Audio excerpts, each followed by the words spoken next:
Tenía 7 años apenas 7 años. ¿Qué 7 años? No llegaba a 5 siquiera.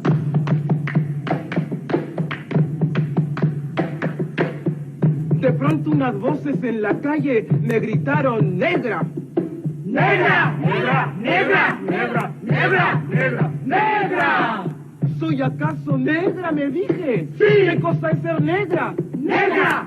Yo no sabía la triste verdad que aquello escondía. ¡Negra! Y me sentí negra. ¡Negra! Como ellos decían. ¡Negra! Y retrocedí. ¡Negra! Como ellos querían. ¡Negra!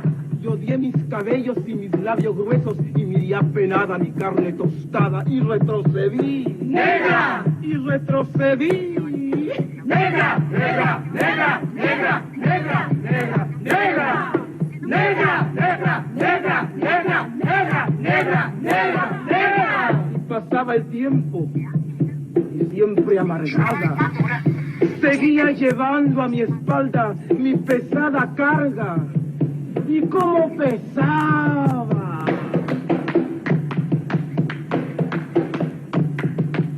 Me alacé el cabello, me polvé la cara, y entre mis entrañas siempre resonaba la misma palabra: ¡Negra! ¡Negra! ¡Negra! ¡Negra! ¡Negra! ¡Negra! ¡Negra!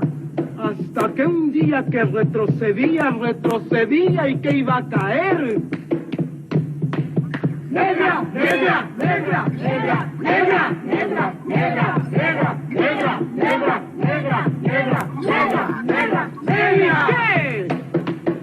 ¿Y qué? ¡Negra! ¡Sí! ¡Negra! ¡Soy! ¡Negra! ¡Negra! ¡Negra soy! ¡Negra! ¡Sí! ¡Negra! ¡Soy! ¡Negra! ¡Negra soy! Yo hoy en adelante no quiero laciar mi cabello. ¡Quiero! Y voy a reírme de aquellos que por evitar, según ellos, que por evitarnos algún sinsabor llaman a los negros gente de color.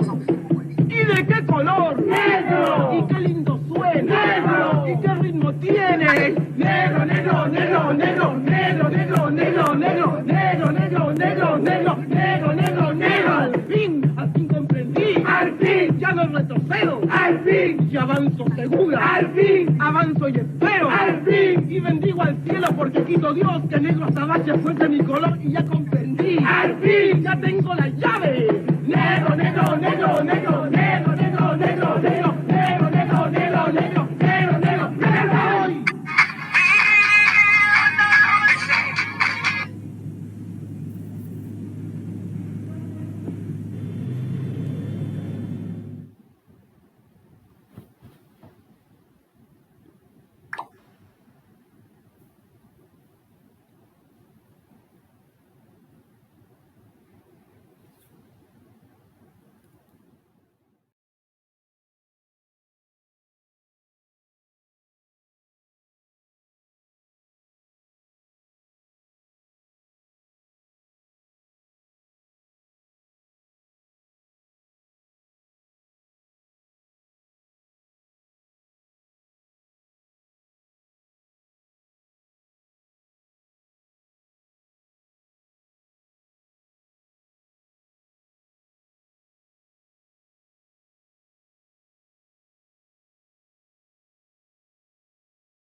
Vocês conhecem poesia? Eu trago poesia de periferia, poesia de favela, identidade negro surdo. A cidade me alveja com seus sons, com suas luzes, suas faíscas. São como estrelas caídas no chão. A polícia com seus rins adora preso, adora pegar, amordaçar, algemar. Se trancam minhas mãos, trancam minha fala. Como eu comunico? Como eu explico? Eu preciso das mãos para falar. A polícia não entende, a comunicação não funciona. Não fala a nossa língua.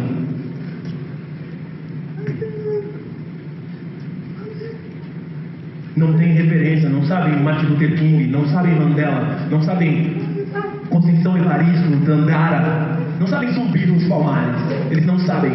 Eu tô aqui, eu sou a referência, sou negro, sou surdo e eu discrimino. Identidade negro surdo. Alvejado pelo som, ô mulher! Pela cidade, a polícia persegue. Não tem empatia.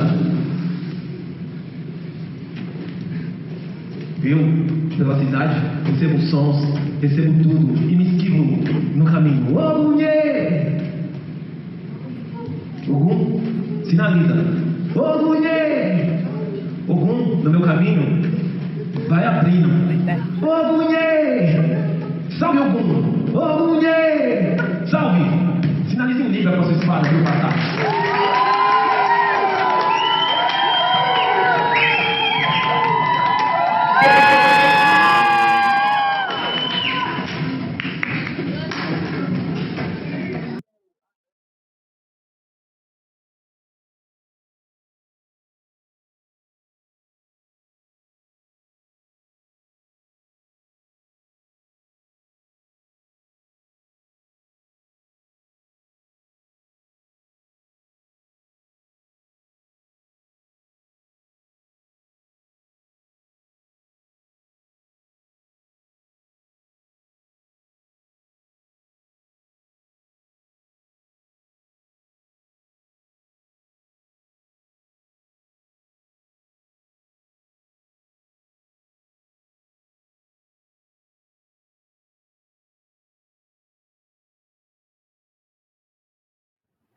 O Brasil foi o último país do continente americano a abolir a escravidão, em 1888. Mas mesmo livres, 1,5 milhão de pessoas negras foram colocadas na sociedade brasileira sem nenhum suporte. E por conta dessa herança histórica vinda de centenas de anos de escravidão, é que nasce o que chamamos de racismo estrutural. O racismo é uma forma de discriminação que tem raça como alvo, que se manifesta por meio de práticas conscientes ou inconscientes, como um conjunto de hábitos, situações ou falas embutidas em nossos costumes, e que promovem, direta ou indiretamente, o preconceito e a segregação racial. Não dá para saber exatamente quando o racismo começou, mas essas ideias se espalharam entre os séculos 16 e 17 por conta da colonização do continente americano. Os europeus consideravam em sua visão eurocêntrica que os povos de origem europeia seriam mais inteligentes e mais capazes de prosperar, enquanto os negros e indígenas eram considerados animais. Até 1888, os negros eram escravizados, e com a abolição, e sem ter para onde ir, começou o estigma de que negros são preguiçosos e não gostam de trabalhar.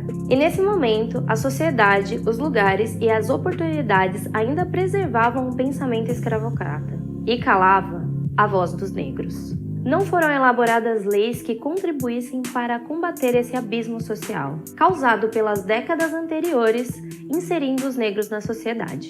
Os parâmetros para a criação de leis seguiam em um pensamento europeu, que defendia brancos, cristãos e homens. Recém-libertos, os escravizados foram morar em locais onde ninguém queria morar, como os morros, formando as favelas, sem emprego, sem moradia digna e sem condições básicas de sobrevivência. E mesmo depois de 130 anos de abolição, ainda é muito difícil para a população negra ascender economicamente no Brasil. E mesmo que ascenda, infelizmente ainda vai ter uma experiência de racismo para contar. Estudos sobre a desigualdade racial mostram que existe um pensamento enraizado de medo do branco ser comparado ao negro, de ter as mesmas profissões que os negros, de frequentarem os mesmos lugares. O preconceito está na estrutura que formou esse pensamento. Outra forma de racismo estrutural muito praticado, mesmo sem intenção ofensiva, são as falas e hábitos de linguagem pejorativos incorporados ao nosso cotidiano. Quando usamos expressões racistas como a palavra denegrir, que nada mais é do que tornar algo negro. Ou quando utilizamos nomenclaturas para negros ou pretos, como as palavras mulato e pessoa de cor.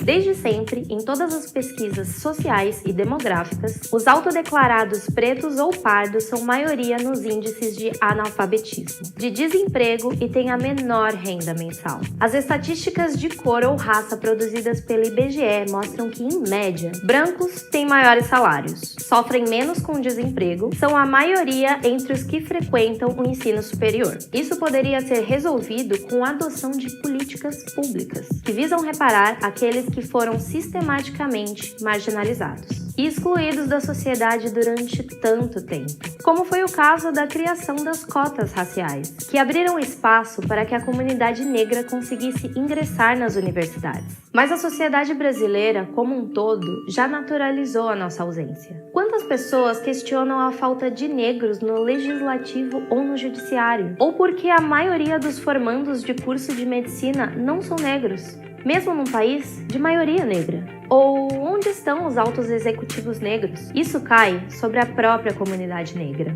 A gente acaba achando que esses lugares não nos pertencem. De acordo com o Infopem, que colhe informações estatísticas do sistema penitenciário brasileiro desenvolvido pelo Ministério da Justiça. Além da precariedade do sistema prisional, as políticas de encarceramento e aumento de pena se voltam contra a população negra e pobre. Entre os presos, 61,7% são autodeclarados pretos ou pardos. E mesmo depois de tudo isso, ainda tem gente que nega que o racismo ainda existe. Ah, mas se eles se esforçarem, eles vão chegar lá. Como se fosse possível chegar no mesmo lugar e no mesmo horário, saindo com bastante atraso. Ou você acha realmente que as oportunidades dadas aos brancos são as mesmas dadas aos negros? É preciso reconhecer que o racismo existe e ele está enraizado nas estruturas da nossa sociedade. E entender que, como já diria a maravilhosa Angela Davis, numa sociedade racista, não basta apenas não ser racista, tem que ser antirracista. Porque essa luta não é só nossa, dos negros. Essa luta é de todos.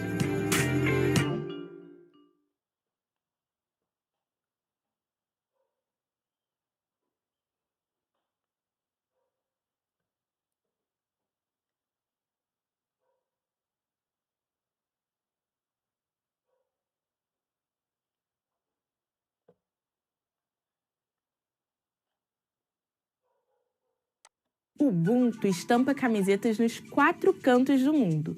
Mas ela é mais do que uma dessas palavras da moda. Ubuntu é uma filosofia de origem africana, que tem conquistado admiradores pelo mundo. Meu nome é Malu Cursino, da BBC News Brasil aqui em Londres, e hoje eu estou aqui para explicar esse conceito em 5 pontos. Vocês pediram nos comentários do meu vídeo sobre as palavras de difícil tradução, e aqui está.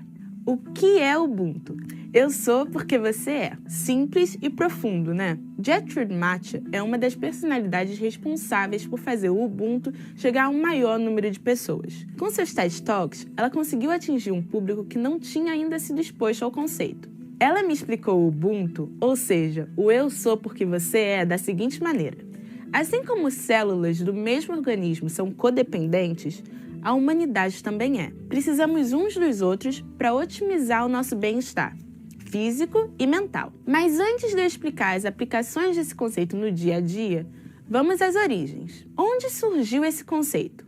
O Ubuntu é uma filosofia que faz parte da identidade dos povos bantus. Eles formam um grupo étnico da chamada África subsaariana. Inclusive, boa parte das pessoas escravizadas levadas ao Brasil tem origem nesse grupo. O Ubuntu seria a pronúncia em português, mas os povos bantus falam Ubuntu. Os bantus falam línguas diferentes, incluindo o Zulu, falado principalmente na África do Sul. O conceito não é exclusivo do povo Zulu, mas foi na África do Sul que ele ganhou um simbolismo importante. Por que na África do Sul? O país viveu por muito tempo um sistema de segregação racial, a ponto de negros não poderem casar com brancos. Crianças negras não podiam frequentar escolas de brancos e por aí vai. A lista de restrições era enorme. Era um país africano dominado por uma minoria de descendentes de colonizadores europeus. A luta de Nelson Mandela ajudou a atrair os holofotes e apoio do mundo contra o regime do apartheid. Ele finalmente chegou ao fim em 1994. E a filosofia do Ubuntu ganhou força nesse momento histórico. Foi como um remédio para curar algumas dessas feridas na identidade e no sentimento de comunidade da sociedade sul-africana. Era um conceito que dava uma base filosófica para um ideal de união entre negros e brancos e mesmo entre negros de diferentes comunidades. A gente sabe que não é fácil reproduzir na vida real ideais por mais bonitos que sejam, e que a realidade no pós-apartheid foi bastante complicada. Mas esse foi um momento histórico em que o Ubuntu começou a despertar interesse no mundo. O arcebispo sul-africano Desmond Tutu descreveu o Ubuntu como uma filosofia de resolução de conflitos, uma filosofia apaziguadora. Você não pode ser humano sozinho. Na interpretação dele, para sermos seres humanos, nós precisamos reconhecer a responsabilidade que temos uns com os outros. Desmond Tutu chegou a receber o Prêmio Nobel da Paz em 1984 pelos seus esforços para encerrar o período apartheid na África do Sul. Mas o que é, afinal, esse conceito? O Ubuntu ganha importância em contraposição à ideia do individualismo, que domina parte da tradição filosófica ocidental. O individualismo sugere que nós não precisamos de nada além da nossa força de vontade para a maximização do nosso bem-estar. Ou seja, a valorização da liberdade individual, da privacidade, daquela ideia de que eu quero, eu consigo. No Ubuntu, a base é a visão da comunidade. O filósofo sul-africano Mogobe Ramose recebe crédito pela definição de Ubuntu como um senso de humanidade, uma ética. Ética é uma categoria filosófica que estuda o significado do que é desejável ou não, do que é certo ou errado no comportamento humano. Ramose vê o Ubuntu como parte do pensamento tradicional do sul da África, uma qualidade humana, um atributo da alma. Já o americano Michael Battle faz parte de um grupo mais recente dos acadêmicos que pesquisam o conceito. Para ele, Ubuntu é um presente para o mundo ocidental. Mas como assim um presente? Como eu posso praticar o Ubuntu? Eu conversei com a filósofa brasileira Asa Nigeri sobre como ela enxerga, digamos, a importância do Ubuntu. Ela disse que o conceito é útil para nos lembrar da pluriversalidade da nossa sociedade. Ou seja, nos ajuda a compreender que a filosofia ocidental, que tem origem na Grécia Antiga, deve ter um espaço no debate, assim como a filosofia indígena e a filosofia africana. Nós não podemos estabelecer um padrão de universalidade, ainda mais quando esse padrão é hegemônico, ou seja, de supremacia de um sobre outros. Em outras palavras, na opinião dela, a filosofia ocidental deve ser apenas uma das possibilidades para o pensamento global. E Gertrude Mathieu compartilhou comigo sua experiência crescendo no Zimbábue. Segundo ela, mesmo quando as pessoas tinham poucos bens materiais, não havia um sentimento de privação ou de necessidade. Isso porque todos contribuíam para o bem-estar da comunidade como um todo. Ela citou o exemplo de sua avó, que mesmo sem ter muita coisa, dava o que podia para aqueles que não tinham nada. E isso não era visto como fora do normal ou uma exceção. Não é ajudar alguém para se sentir bem consigo mesmo. É entender que ajudar o outro é ajudar a humanidade, da qual somos parte. No fim das contas, é como ajudar a nós mesmos. É isso, gente. Segundo o Ubuntu, nós precisamos uns dos outros para nossa existência. E eu preciso de vocês. Você gostou desse vídeo? Então não se esqueça de comentar.